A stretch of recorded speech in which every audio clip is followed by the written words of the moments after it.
Hello guys. അപ്പോൾ നമ്മൾ ഇന്ന് എക്സ്പ്ലെയിൻ ചെയ്യാൻ പോകുന്നത് ഈ വർഷം പുറത്തിറങ്ങിയ ഏജന്റ് കിം റീആക്ടിവേറ്റഡ് എന്നൊരു ആക്ഷൻ ത്രില്ലർ സീരീസാണ്. മൊത്തം 10 എപ്പിസോഡുകളാണ് ഈ സീരീസിൽ വരുന്നത്. അപ്പോൾ നമുക്ക് നേരെ എക്സ്പ്ലനേഷനിലോട്ട് കടക്കാം. അതിനു മുമ്പ് എൻ്റെ ചാനൽ ഇതുവരെ സബ്സ്ക്രൈബ് ചെയ്തില്ലെങ്കിൽ തീർച്ചയായും സബ്സ്ക്രൈബ് ചെയ്യുക. ഈ എപ്പിസോഡിൻ്റെ തുടക്കത്തിൽ കാണിക്കുന്നത് സൗത്ത് കൊറിയൻ ഗവൺമെൻറ്റും നോർത്ത് കൊറിയൻ ഗവൺമെൻറ്റും തമ്മിലുള്ള ഒരു ചർച്ച നടക്കുന്നതിന് മുന്നേ ജൂവിൻ്റെ സ്ഥലം കാണിക്കുകയാണ്. അവിടേക്ക് അവൻ്റെ അസിസ്റ്റൻ്റ് വരുന്നു. അവനോട് പറയും, നമുക്ക് കിട്ടിയ ആ ഒരു അപമാനം അതിനെ പ്രതികാരം ചെയ്യാനുള്ള സമയമാണ് എന്ന് പറഞ്ഞിട്ട് ഇവൻ്റെ കയ്യിൽ ഒരു ഫയല് കൊടുക്കുന്നു. അത് തുറന്നു നോക്കുമ്പോൾ അതിനകത്ത് നമ്മുടെ പാർക്കിൻ്റെയും അതേപോലെ തന്നെ സിയോങ്ങിൻ്റെയും ഡീറ്റെയിൽസ് ആണ്. ഫാമിലി ആരൊക്കെയാണ്, വീട് എവിടെയാണ്, ഇവർ എന്തൊക്കെയാണ് ചെയ്യുന്നത്, ഈ ഒരു കാര്യങ്ങളെല്ലാം. ശേഷം ജു നേരെ പോകുന്നത് ആ ഒരു നോർത്ത് കൊറിയൻ അധികാരി ഉണ്ടല്ലോ അയാളെ കാണാൻ വേണ്ടിയാണ്.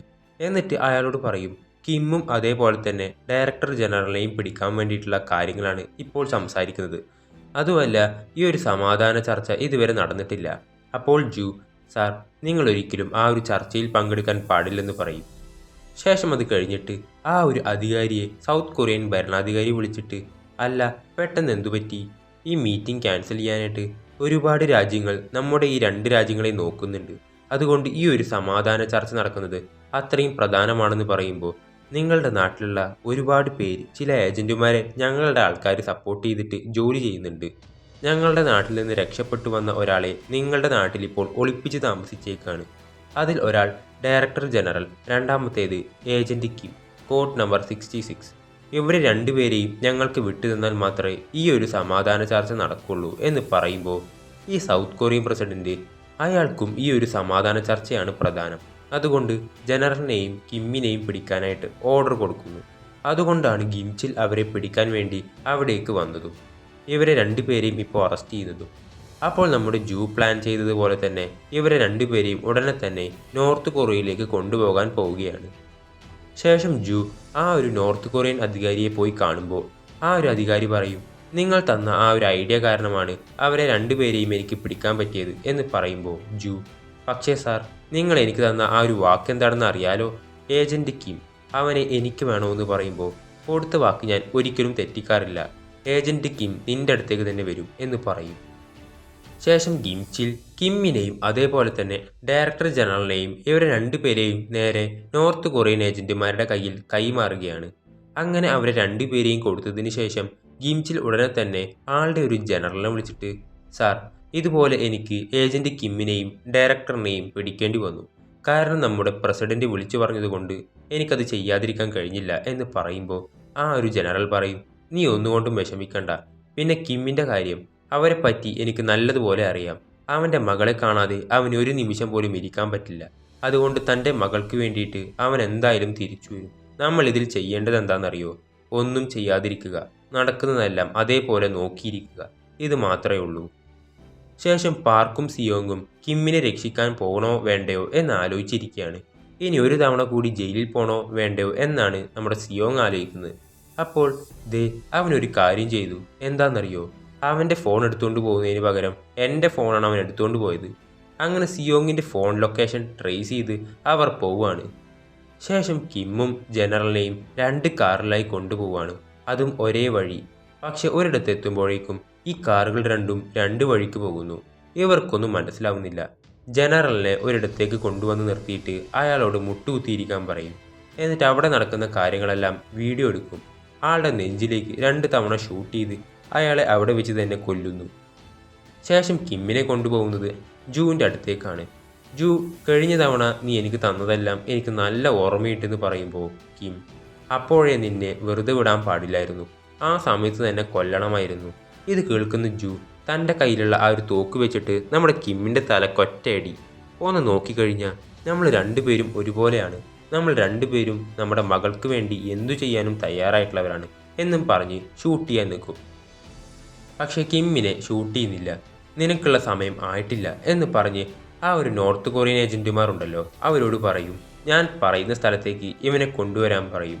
ജൂ കുറച്ച് മുന്നിലേക്ക് നടക്കുമ്പോൾ തന്നെ കിമ്മിന് ഫൈറ്റ് ചെയ്യാനുള്ള അവസരം കിട്ടിയിരുന്നു. പെട്ടെന്ന് ആ ഒരു നോർത്ത് കൊറിയൻ സോൾജേഴ്സ് ഉണ്ടല്ലോ അവരുമായിട്ട് കിം നല്ല രീതിക്ക് ഫൈറ്റ് ചെയ്ത് അവരുടെ തോക്കെല്ലാം പിടിച്ചു വാങ്ങും. ഇപ്പോൾ അവരെ എല്ലാവരെയും ഷൂട്ട് ചെയ്തിട്ട് കിം പെട്ടെന്ന് ഒരു മരത്തിനടുത്തോട്ട് പോയി ഒളിച്ചു നിൽക്കും. അതുപോലെ കുറച്ച് കഴിയുമ്പോൾ തന്നെ അതിലെ ബുള്ളറ്റും തീർന്നു പോയി. ഇനിയിപ്പോൾ എന്ത് ചെയ്യുമെന്ന് ആലോചിച്ച് നിൽക്കുമ്പോഴാണ് ആ ഒരു നോർത്ത് കൊറിയൻ സോൾജേഴ്സിൻ്റെ പിറകിലൂടെ നമ്മുടെ പാർക്ക് അവിടേക്ക് വന്നിട്ട് അവരെ അടിച്ചിടുന്നത്. അപ്പോൾ ഇത് കണ്ട് ജൂ രക്ഷപ്പെട്ടു പോകാനായിട്ട് പെട്ടെന്ന് കാറിലേക്ക് കയറിയിരിക്കുകയാണ്. എന്നിട്ട് കാർ സ്റ്റാർട്ട് ചെയ്യാനായിട്ട് നോക്കുമ്പോൾ കാറിൻ്റെ ഉള്ളിൽ നമ്മുടെ സിയോങ് ഇരിക്കുന്നു.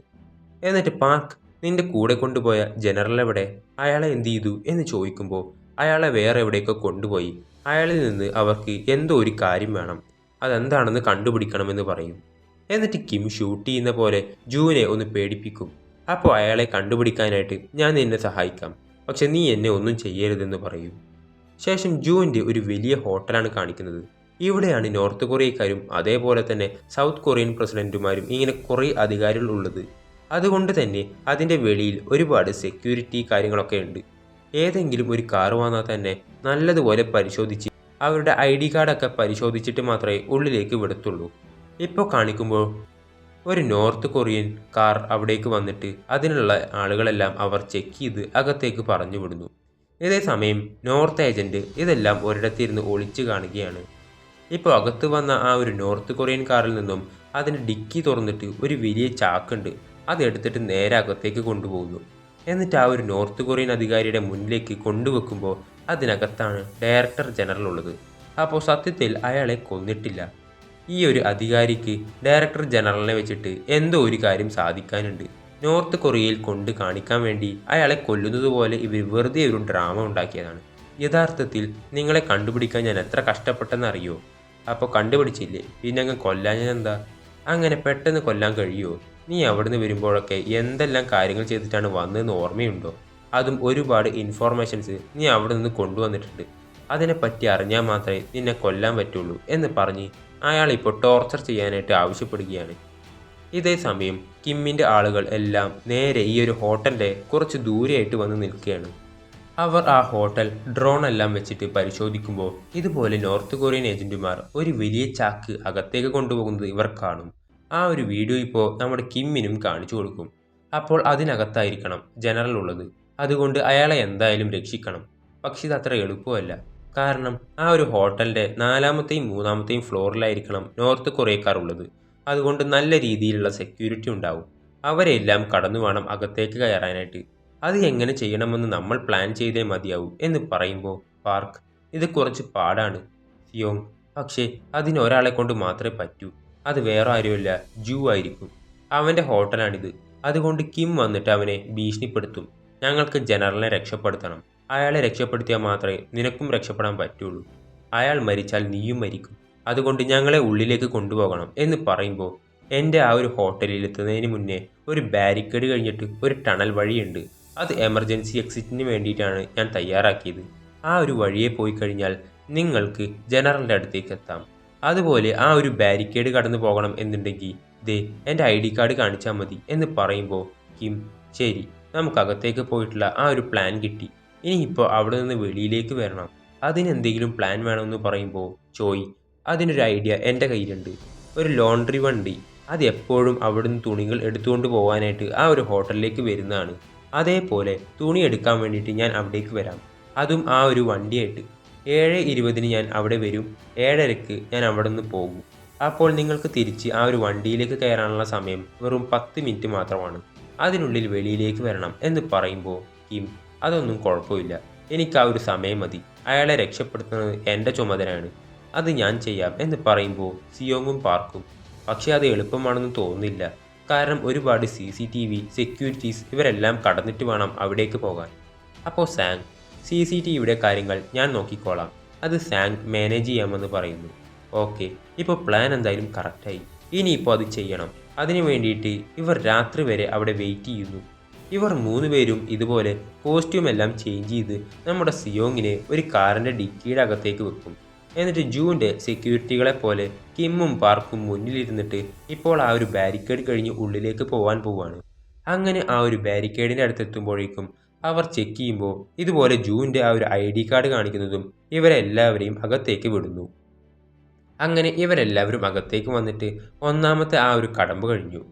എന്നിട്ട് ജൂ പറഞ്ഞതുപോലെ തന്നെ എല്ലാവരും ആ ഒരു ടണൽ വഴി ഉള്ളിലേക്ക് പോവുകയാണ്. അങ്ങനെ നടന്ന് താഴേക്ക് വരുമ്പോഴേ ഒരു വലിയ ഗേറ്റ് ഉണ്ട്. അതിൻ്റെ ലോക്കാണെങ്കിൽ നമ്പർ ലോക്ക്. ഇത് ജൂ തന്നെ തുറക്കും. ഇപ്പോൾ വെളിയിൽ നിന്നിട്ട് കുറേ ദൂരെ നിന്നിട്ട് ആ ഒരു നോർത്ത് ഏജന്റ് ഇതെല്ലാം കാണുന്നുണ്ട്. അങ്ങനെ ഇവരെല്ലാവരും അകത്തേക്ക് കയറുന്നു. അങ്ങനെ കുറേ ഉള്ളിലേക്ക് ചെല്ലുമ്പോൾ അതിനകത്ത് മറ്റൊരു ഡോറുണ്ട്. അപ്പോൾ ആ ഒരു ഡോർ തുറക്കാനുള്ള പാസ്വേഡ് അത് ജൂവിൻ്റെ ഫിംഗർ പ്രിൻ്റ് ആണ്. അത് വെച്ച് ആ ഒരു ഡോർ തുറന്ന് അത് കഴിഞ്ഞ് അകത്തേക്ക് ഒരു ലിഫ്റ്റും ഉണ്ട്. ഇപ്പോൾ അവർ ലിഫ്റ്റിലേക്ക് കയറിയിട്ട് എല്ലാവരും മുകളിലേക്ക് പോകും. ഇത് ജൂവിൻ്റെ പേഴ്സണൽ ആയിട്ടുള്ള ഒരു റൂമാണ്. അതിനകത്തേക്ക് വന്നിട്ട് കിം ബിൽഡിങ്ങിൻ്റെ ബ്ലൂ പ്രിൻ്റ് എല്ലാം എടുത്ത് നോക്കുന്നു. അപ്പോൾ അതെല്ലാം എടുത്തിട്ട് നല്ലപോലെ ചെക്ക് ചെയ്യുന്നുണ്ട്. അപ്പോൾ ജൂ അവിടുന്ന് ഓടി രക്ഷപ്പെടാതിരിക്കാൻ വേണ്ടി പാർക്ക് ഒരു തോക്കുമായിട്ട് അവൻ്റെ മുന്നിൽ തന്നെ ഇരിക്കുന്നുണ്ട്. അപ്പോൾ ജൂ, അല്ല നീ എന്തിനാ എപ്പോഴും എൻ്റെ മുന്നിൽ വന്നിരിക്കുന്നത്? എനിക്ക് ഒരു മുറിയിൽ നിന്ന് എവിടേക്കും ഓടി രക്ഷപ്പെടാൻ പറ്റില്ല എന്ന് പറയും. ആ നേരത്ത് അവൻ്റെ അസിസ്റ്റൻറ്റിൻ്റെ അടുത്തുനിന്ന് ഒരു മെസ്സേജ് വരുന്നു. ബോസ്, നിങ്ങൾ പറഞ്ഞ ആ ഒരു കാര്യം ഞാൻ ചെയ്തു തീർത്തു എന്ന് പറഞ്ഞ്. ഇത് കാണുമ്പോൾ ജൂ ഒന്ന് ചിരിക്കുന്നുണ്ട്. ശേഷം ജൂ ഒരു ഫുഡ് ഓർഡർ ചെയ്തിട്ടുണ്ടായിരുന്നു. അതുകൊണ്ട് 2 സെർവൻസ് ഇതുപോലെ ഫുഡും കൊണ്ട് അകത്തേക്ക് വരുന്നു. അപ്പോൾ ജൂവിനെ അവിടെ കെട്ടിയിട്ടിരിക്കുകയാണ്. ടേബിളിൽ കുറേ തോക്കും ഇരിപ്പുണ്ട്. ഇതെല്ലാം കണ്ടിട്ട് ഇവിടെ എന്തോ ഒരു പ്രശ്നമുണ്ടെന്ന് മനസ്സിലാക്കി അവർ 2 പേരും അത് മുഖത്ത് കാണിക്കാതെ ചിരിച്ചുകൊണ്ട് പുറത്തേക്ക് പോകുമ്പോൾ പാർക്ക് പെട്ടെന്ന് അവരെ തടയും. അല്ല, നിന്റെ ഷർട്ടിൻ്റെ സൈസ് എത്രയാണെന്ന് ചോദിക്കുമ്പോൾ XXL. ഓക്കെ, എനിക്കത് ഓക്കെ ആണെന്ന് പറഞ്ഞിട്ട് നമ്മുടെ സാങ്ങും അതേപോലെ തന്നെ പാർക്കും അവരുടെ വേഷം മാറ്റിയിട്ട് ഇവർ 2 പേരും ആ ഒരു സെർവൻസിനെ പിടിച്ചു വെച്ച് അവരുടെ വേഷം എടുത്തിടും. സിയോങ്ങിനെ അവർ ഫുഡ് കൊണ്ടുവന്ന ആ ഒരു ട്രോളി ഉണ്ട്, അതിനടിയിലാണ് അവനെ ഒളിപ്പിച്ചിരിക്കുന്നത്. എന്നിട്ട് നേരെ ഒരു സർവൈലൻസ് റൂമിലേക്ക് കൊണ്ടുപോവാണ്. അപ്പോൾ അതിനിടയിൽ ഒരുപാട് സോൾജേഴ്സ് അവിടെ സെക്യൂരിറ്റികളായിട്ട് നിൽപ്പുണ്ട്. അവരെയൊക്കെ കടന്ന് അവിടുന്ന് പോകുന്നു. ശേഷം കിമ്മിനെ കാണിക്കുമ്പോൾ അവനാണെങ്കിൽ ആ ഒരു ലിഫ്റ്റ് വഴി ഉടനെ ഈ ഒരു ബിൽഡിങ്ങിൻ്റെ ഏറ്റവും മുകളിലത്തെ ടെറസിന് മുകളിലേക്ക് എത്തുന്നു. ശേഷം മറ്റവർ 3 പേരും സർവൈലൻസ് റൂമിലേക്ക് വന്നിട്ട് അവിടെയുള്ള CCTV എല്ലാം പരിശോധിക്കുകയാണ്. ഇപ്പോൾ ഇവിടെ വെച്ചിട്ടാണ് ഇവരുടെ ആ ഒരു ടൈം സ്റ്റാർട്ടാവുന്നത്. ഇനി 10 മിനിറ്റ് ഉണ്ട്, അതിനുള്ളിൽ എല്ലാ കാര്യങ്ങളും ചെയ്തു തീർക്കണം. ഇതേ സമയം താഴെയാണെങ്കിൽ നമ്മുടെ ചോയ് പറഞ്ഞതുപോലെ തന്നെ അവൻ ആ ഒരു വണ്ടിയും കൊണ്ട് തുണിയെല്ലാം എടുക്കാൻ വേണ്ടിയിട്ട് വണ്ടിയും കൊണ്ട് വന്നിട്ടുണ്ട്. ഇപ്പോൾ ഇവർ 3 പേരും ഈ ഒരു സർവൈലൻസ് റൂമിലേക്ക് വന്നത് ഫുഡ് കൊടുക്കാനാണെന്നുള്ള രീതിക്കാണ്. എന്നിട്ട് അവരെ എല്ലാവരെയും അടിച്ചിട്ടാണ് ഇവർ 3 പേരും ഈ റൂമിനകത്തേക്ക് കയറിയത്. എന്നിട്ട് ഇവർ വന്നിട്ട് ആ ഒരു CCTV പരിശോധിക്കുന്നു. അങ്ങനെ ഇവർ കുറേ നേരമായിട്ട് അങ്ങനെ നോക്കിക്കൊണ്ടിരിക്കുമ്പോഴാണ് ഇപ്പോൾ വേറൊരു മുറിയിൽ നിന്നും ഒരു ബാഗ് അടുത്തൊരു മുറിയിലേക്ക് കൊണ്ടുപോകുന്നത്. ഇത് കാണുമ്പോൾ ഇവർ വിചാരിക്കും അതിനകത്തായിരിക്കണം ജനറൽ എന്ന്. ഇപ്പോൾ ഈ കാര്യം നമ്മളെ മുകളിലുള്ള കിമ്മിനെ ഇവർ അറിയിക്കും. അവനിപ്പോൾ മുകളിൽ നിന്നും ആ ഒരു ഫ്ലോർ ഏതാണെന്ന് മനസ്സിലാക്കി ആ ഒരു റൂമിൻ്റെ ബാൽക്കണി ഉണ്ടല്ലോ അവിടേക്ക് കയറി അതുവഴി ചാടി ഇറങ്ങിയിട്ട് ഇപ്പോൾ അകത്തേക്ക് നോക്കുമ്പോഴാണ് ജനറലിനെ ഈ നോർത്ത് കൊറിയൻ ഏജന്റുമാരും ആ ഒരു അധികാരിയും കൂടെ ചേർന്നിട്ട് ടോർച്ചർ ചെയ്യുകയാണ്. കാരണം അയാളുടെ കയ്യിൽ നിന്ന് എന്തോ ഒരു വിവരം ഇവർക്ക് ചോദിച്ച് മനസ്സിലാക്കാനുണ്ട്. ഇപ്പോൾ കിം അയാളെ രക്ഷിക്കാൻ വേണ്ടി അകത്തേക്ക് പോകാനായിട്ട് വരുമ്പോൾ പെട്ടെന്ന് അതിനകത്തേക്ക് വേറെ കുറച്ച് ആളുകൾ വരും. അപ്പോൾ കിം ഒളിച്ചു നിൽക്കും. അപ്പോൾ അവർ വന്നിട്ട്, സാർ, ഏജന്റ് കിം രക്ഷപ്പെട്ടു, അതുകൊണ്ട് എന്തായാലും അവൻ ഇങ്ങോട്ട് വരാൻ സാധ്യതയുണ്ട് എന്ന് പറയുമ്പോൾ, ശരി, അങ്ങനെയാണെങ്കിൽ നമ്മുടെ സെക്യൂരിറ്റി കുറച്ചുകൂടെ സ്ട്രോങ് ആക്കണം എന്ന് പറയും. ഒരു കാരണവശാലും അവൻ ഉള്ളിലേക്ക് കയറരുത്, ആരും തോക്ക് യൂസ് ചെയ്യരുത്. അങ്ങനെ തോക്ക് യൂസ് ചെയ്ത് കഴിഞ്ഞാൽ വെളിയിലുള്ള സൗത്ത് കൊറിയൻ സോൾജേഴ്സ് അത് മനസ്സിലാക്കും എന്ന് പ്രത്യേകം ഈ ഒരു അധികാരി ഇവരോട് പറയുന്നുണ്ട്. ഇതോടെ സമയവും കഴിഞ്ഞു പോകുന്നു. അതിനു മുന്നേ അയാളെയും ഇവിടുന്ന് രക്ഷപ്പെടുത്തിക്കൊണ്ട് പോയേ മതിയാവും. മറ്റേ 3 പേരും വിചാരിക്കും എന്തുകൊണ്ടാണ് കിം ഇപ്പോഴും അയാളെ രക്ഷിക്കാൻ പോകാത്തതെന്ന്. അപ്പോഴാണ് ഈ ഒരു അധികാരി ജനറൽ കൊണ്ടുവന്ന ആ ഒരു കാര്യം എന്താണെന്ന് പറയുന്നത്. വേറൊന്നുമല്ല, ഈ ഒരു അണുവായുധമുണ്ടല്ലോ, മിസൈൽസ്, അതിനെ പറ്റിയുള്ള വിവരങ്ങളെല്ലാം ഇയാളൊരു മെമ്മറി കാർഡിൽ എടുത്തുകൊണ്ട് വന്നിരുന്നു. അതിനും പ്രധാനപ്പെട്ട ഒരു കാര്യം എന്താണെന്ന് വെച്ചാൽ നോർത്ത് കൊറിയയിൽ നിന്നും ഇയാൾ ഒരുപാട് പണം മോഷ്ടിച്ചു കൊണ്ടുവന്നു. അത് ഡോളറാക്കി മാറ്റി ഒരു അക്കൗണ്ടിൽ സേവ് ചെയ്ത് വെച്ചേക്കാണ്. അപ്പോൾ അതിൻ്റെ ആ ഒരു ഡീറ്റെയിൽസ് ഇതെല്ലാം ഒരു മെമ്മറി കാർഡിലാണുള്ളത്. അപ്പോൾ ആ ഒരു മെമ്മറി കാർഡ് അന്വേഷിച്ചാണ് ഈ ഒരു അധികാരി ഇവിടെ വന്നത്. ഇപ്പോൾ ഈ ഒരു അധികാരിക്ക് വേണ്ടത് ആ ഒരു മെമ്മറി കാർഡാണ്. അതെനിക്ക് തന്നു കഴിഞ്ഞാൽ നിന്നെ ഞാൻ വെറുതെ വിടൂ എന്ന് പറയുമ്പോൾ, എന്നെ കണ്ടിട്ടെന്താ മണ്ടനാണെന്ന് തോന്നുന്നുണ്ടോ? അത് ഞാൻ നിനക്ക് തന്നു കഴിഞ്ഞാൽ നീ എന്നെ അപ്പോൾ തന്നെ കൊല്ലും എന്നെനിക്കറിയാം. ഇത് കേട്ട് ദേഷ്യം വന്ന് തോക്കെടുത്ത് ഷൂട്ട് ചെയ്യാനായിട്ട് വരുന്നതും പെട്ടെന്ന് കിം പുറകിലൂടെ വന്ന് ആ ഒരു തോക്ക് പിടിച്ചു വാങ്ങി ആ ഒരു അധികാരിയുടെ കഴുത്ത് പിടിച്ച് തിരിച്ചു കൊടുക്കും. അയാളുടെ ബോധം പോയിട്ട് പെട്ടെന്ന് താഴെ വീഴുന്നു. ഇപ്പോൾ ജനറൽ കിമ്മിനെ നോക്കിയിട്ട് പറയും, എനിക്കറിയാടാ നീ വരുമെന്ന്, കാരണം നീ എൻ്റെ ശിഷ്യനല്ലേ. ഇപ്പോൾ കിം ടൈം നോക്കുമ്പോൾ ഇനി വെറും 5 മിനിറ്റ് മാത്രമേ ബാക്കിയുള്ളൂ. അപ്പോൾ കിം ജനറലിനെ ഞാൻ രക്ഷപ്പെടുത്തിയിട്ടുണ്ട്, നമുക്ക് പോകാനായിട്ടുള്ള സമയമായി എന്ന് പറയുന്നതും ഇതേ സമയം താഴെയാണെങ്കിൽ ചോയ് ആ ഒരു തുണിയെല്ലാം വണ്ടിയിലേക്ക് കയറ്റിക്കൊണ്ടിരിക്കുകയാണ്. അവിടെയും അവരെ നോക്കാനായിട്ട് ഒരാൾ നിൽക്കുന്നുണ്ട്. ഇതേ സമയം പാർക്കും സാങ്ങും ആ മുറിയിൽ നിന്ന് വെളിയിലേക്ക് വന്നിട്ട് ഇവർ പോകുന്ന വഴി ഒരുപാട് സെക്യൂരിറ്റികളുണ്ടല്ലോ, അവരെല്ലാവരെയും മാനേജ് ചെയ്യണം. അങ്ങനെ അവരുമായി തന്നെ ഫൈറ്റ് ചെയ്യുന്നു. അപ്പോഴാണ് നമ്മുടെ സാങ് കിമ്മിനെ വിളിച്ചിട്ട് ഒരു കാര്യം പറയുന്നത്. നീ ഉള്ള മുറിയില്ലേ, അതിന് വെളിയിൽ 2 പേര് നിൽപ്പുണ്ട്, കുറച്ചു നേരം നീ വെയിറ്റ് ചെയ്യും. പാർക്കും സിയോങ്ങും ഉടനെ തന്നെ അവിടേക്ക് വരുമെന്ന് പറയുന്നു. അപ്പോൾ ഈ ഒരു നോർത്ത് കൊറിയൻ സോൾജേഴ്സ് ഈ ഒരു സർവൈലൻസ് റൂമിലേക്ക് അവിടെയുള്ള ആളുകളായിട്ട് കോൺടാക്ട് ചെയ്യാൻ ശ്രമിക്കുകയാണ്. ഒരുപാട് നേരം അവരെ വിളിച്ചിട്ടും അവർ തിരിച്ച് റെസ്പോണ്ട് ചെയ്യുന്നില്ല. അതുകൊണ്ട് ഇവർ 2 പേരും ആ ഒരു സർവൈലൻസ് റൂമിലേക്ക് വരുന്നതും ഇത് മനസ്സിലാക്കി നമ്മുടെ സാങ് അവർ വരുന്നതിന് മുന്നേ തന്നെ ആ ഒരു മുറിയിൽ നിന്ന് പുറത്തേക്ക് പോകുന്നു. ഇവർ ആ റൂമിനകത്തേക്ക് വന്ന് നോക്കുമ്പോൾ അതിനകത്തുള്ള എല്ലാവരെയും അടിച്ചിട്ടേക്കാണ്. അതുമല്ല, ക്യാമറ വഴി ആരെങ്കിലും വന്നിട്ടുണ്ടോ എന്ന് നോക്കുമ്പോൾ അവിടെയുള്ള ക്യാമറ ഒന്നും വർക്കാവുന്നില്ല. കാരണം എല്ലാം ഫെയിലാക്കിയിട്ടാണ് നമ്മുടെ സാങ് പുറത്തേക്ക് പോയത്. ഇപ്പോൾ ഈ ഒരു നോർത്ത് കൊറിയൻ ഏജന്റുമാർ എന്താ ചെയ്തെന്നറിയോ? ഇവിടെ എന്തോ ഒരു പ്രശ്നം നടക്കുന്നുണ്ടെന്ന് മനസ്സിലാക്കി അവർ ജാമർ ഓണാക്കും. അപ്പോൾ ഇവരുടെ എല്ലാവരുടെയും ഫോണിൻ്റെ കണക്ഷൻ അങ്ങ് നഷ്ടപ്പെടും. ഇവർക്ക് പരസ്പരം അങ്ങോട്ടും ഇങ്ങോട്ടും ഒന്നും പറയാൻ പറ്റാത്ത അവസ്ഥയാവും. ഇപ്പോൾ ആരൊക്കെ എവിടെയാണ്, ഏത് ഫ്ലോറിലാണ്, എങ്ങനെയാണ്, എന്താണ് ചെയ്യുന്നത് ഒന്നും അറിയാൻ കഴിയാത്ത അവസ്ഥയാണ്. അപ്പോൾ കിം വിചാരിക്കും ഇനിയും വെയിറ്റ് ചെയ്തിട്ട് കാര്യമില്ല എന്ന് പറഞ്ഞ് പെട്ടെന്ന് ആ ഒരു ഡോറും തുറന്ന് വെളിയിലുള്ള 2 സെക്യൂരിറ്റികളായിട്ട് ഫൈറ്റ് ചെയ്തിട്ട് ഇവരെ ഇടിച്ച് താഴേക്കിടും. ഇതേ സമയം റൂമിൽ കെട്ടിയിട്ടിരിക്കുന്ന നമ്മുടെ ജൂ രക്ഷപ്പെടാൻ വേണ്ടി അവൻ്റെ പോക്കറ്റിൽ ഇപ്പോൾ ഒരു ലൈറ്റർ ഉണ്ട്, അതെടുത്ത് വെച്ചിട്ട് അവൻ രക്ഷപ്പെടാൻ വേണ്ടിയുള്ള കാര്യങ്ങളും ചെയ്യുന്നുണ്ട്. ശേഷം ആ ഒരു സർവൈലൻസ് റൂമിലുള്ള ആൾ ഇതെല്ലാം കണ്ടിട്ട് പറയും, ഒരു കാരണവശാലും ഇവർ ആരും ഇവിടുന്ന് രക്ഷപ്പെട്ടു പോകരുതെന്ന് പറഞ്ഞ് ഈ ഒരു ഹോട്ടലിലുള്ള ഫുൾ പവറും കട്ടാക്കി വിടുന്നു. അതേസമയം ഇവിടെ ചോയ് തുണിയെല്ലാം അവൻ്റെ വണ്ടിയിലേക്ക് എടുത്ത് വെച്ചുകൊണ്ടിരിക്കുകയാണ്. അപ്പോൾ അവിടെയുള്ള ആ ഒരു സെക്യൂരിറ്റി ചോയോട് പറയും, ഓക്കെ, നിങ്ങൾ ഇനിയിപ്പോൾ ഇവിടെ നിൽക്കേണ്ട ആവശ്യമില്ല, ഇവിടെ എന്തോ ഒരു പ്രശ്നമുണ്ട്, പെട്ടെന്ന് പോകാൻ പറയും. അതുകൊണ്ട് അവന് വേറെ വഴിയില്ല, ഇവിടെ നിന്ന് പോയേ പറ്റൂ. അതുകൊണ്ട് അവൻ വണ്ടിയും എടുത്തുകൊണ്ട് അവിടെ നിന്ന് പോകുന്നു. ശേഷം ഇത്രയും നേരം മയങ്ങിക്കിടന്ന ആ ഒരു അധികാരി പെട്ടെന്ന് ഡോറും തുറന്ന് വെളിയിലേക്ക് വന്നിട്ട് ഇപ്പോൾ എല്ലാവരെയും അടിച്ചിട്ടിരിക്കുന്ന കാര്യം കണ്ടിട്ട് ആ ഒരു അധികാരി സെക്യൂരിറ്റിയോട് പറയും, ഏജന്റ് കിം ഇവിടെയുണ്ട്, അതേപോലെ തന്നെ ജനറലും രക്ഷപ്പെട്ടു പോയി, അതുകൊണ്ട് ഈ ഹോട്ടൽ വിട്ട് ഒരിക്കലും അവർ 2 പേരും ജീവനോടെ പോകാൻ പാടില്ലെന്ന് പറയും. ശേഷം കിം എല്ലാവരെയും അടിച്ചിട്ട് ആ ഒരു ലോണ്ടറി വണ്ടിയുടെ അടുത്തേക്ക് വരുമ്പോൾ അവിടെ വണ്ടിയില്ല. നോക്കുമ്പോൾ ഇനിയും സമയം ബാക്കിയുണ്ട്, 1 മിനിറ്റ് മാത്രം. അതിനു മുന്നേ ചോയ് അവിടുന്ന് പോവുകയും ചെയ്തു. ശേഷം ജൂ ആ ഒരു ലൈറ്റർ വെച്ച് തൻ്റെ കയ്യിലെ ആ ഒരു കെട്ടുണ്ടല്ലോ അത് അഴിക്കാൻ ശ്രമിക്കുകയാണ്. അങ്ങനെ ചെയ്യുമ്പോൾ അവൻ്റെ കൈ പൊള്ളുന്നുണ്ട്. എന്നാലും അവനെ കിം അടിച്ച ആ ഒരു അടി ആലോചിക്കുമ്പോൾ ആ വേദന എല്ലാം സഹിച്ച് ഇപ്പോൾ കെട്ട് എങ്ങനെയും പൊട്ടിച്ചെടുക്കും. അവൻ്റെ കൈ നല്ലതുപോലെ പൊള്ളിയിട്ടുണ്ട്. ശേഷം സിയോങ്ങിൻ്റെ ഫൈറ്റാണ് കാണിക്കുന്നത്.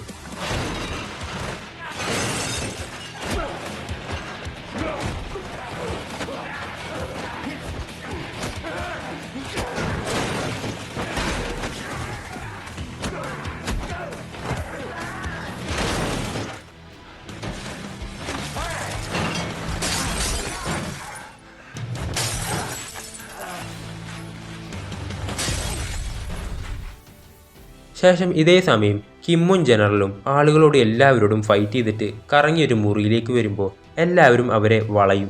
ഇപ്പോൾ എന്തു ചെയ്യണമെന്ന് ആലോചിച്ച് കിം നിൽക്കുമ്പോൾ ജനറലിന് ഒരു ബോംബ് കിട്ടിയിട്ടുണ്ടായിരുന്നു ഇവരുടെ ഇടയിൽ നിന്നും. ആ ബോംബ് എടുത്ത് കയ്യിൽ വെച്ചിട്ട് എല്ലാവരെയും ഭീഷണിപ്പെടുത്തും. ഇതേ സമയം നമ്മുടെ പാർക്കും സിയോങ്ങും ജൂനെ കെട്ടിയിട്ടിരിക്കുന്ന ആ ഒരു മുറിയിലേക്ക് വരുമ്പോൾ അവൻ കയ്യിലെ കെട്ടെല്ലാം മായ്ച്ചിട്ട് അവിടെ ഇരിക്കുന്നത്. അപ്പോഴാണ് ജൂ അവൻ്റെ ഫോൺ എടുത്ത് ഇവർക്ക് 2 പേർക്കും ഒരു വീഡിയോ കാണിച്ചു കൊടുക്കുന്നത്. ഇവരുടെ 2 പേരുടെ മക്കളെയും പിടിച്ചുകൊണ്ട് പോയിട്ട് ജൂൻ്റെ ആളുകൾ കെട്ടിയിട്ടിരിക്കുകയാണ്. ഇപ്പോൾ ഈ ഒരു വീഡിയോ കാണുമ്പോൾ പാർക്കിന് നല്ല ദേഷ്യം വരുന്നുണ്ട്. ആവേശപ്പെട്ട ഒരു കാര്യവും ചെയ്യരുത്, എനിക്കെന്ത് സംഭവിച്ചാലും അത് നിങ്ങളുടെ കുട്ടികൾക്ക് ഭയങ്കര ആപത്തായിരിക്കും എന്ന് പറയുമ്പോൾ പാർക്ക്, എൻ്റെ മോൾക്ക് എന്തെങ്കിലും സംഭവിച്ചു കഴിഞ്ഞാലേ പൊന്നു മോനെ, നിൻ്റെ കാര്യം നീ പിന്നെ എവിടെയാണെങ്കിലും നിന്നെ തേടി പിടിച്ചു വന്ന് കൊന്നു കളയുമെന്ന് പറയും. അങ്ങനെ അതും കാണിച്ചുകൊണ്ടാണ് ഈ എപ്പിസോഡുകൾ അവസാനിക്കുന്നത്. അപ്പോൾ അടുത്ത എപ്പിസോഡ് ഞാൻ ഉടൻ വരുന്നതാണ്. ആ എപ്പിസോഡുകളെല്ലാം മിസ്സാവാതിരിക്കാനായി ഈ ചാനൽ ഒന്ന് സബ്സ്ക്രൈബ് ചെയ്യുക.